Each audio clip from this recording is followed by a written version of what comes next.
u vas.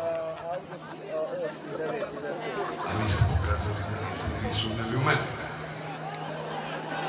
Mnogo mi je drago da vas ima ovoliko, da se znam da će da bude ovakva frka. Radili bi 2 večeri, ali ponovit ćemo to i dogodine, bez problema. Prije svega,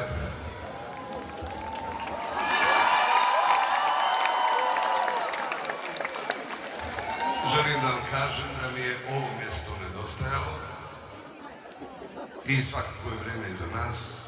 Bilo je vremena kad se nije ni sviralo, bilo je kad sam htio da sviram pa nešto mi se nije dalo. Ne može svaki dan čovjek da radi.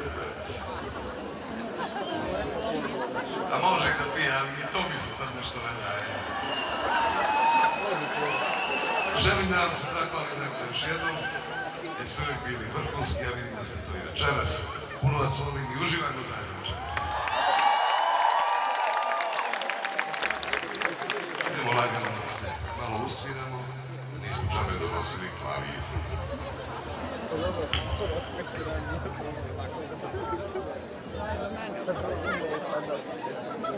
Thank you.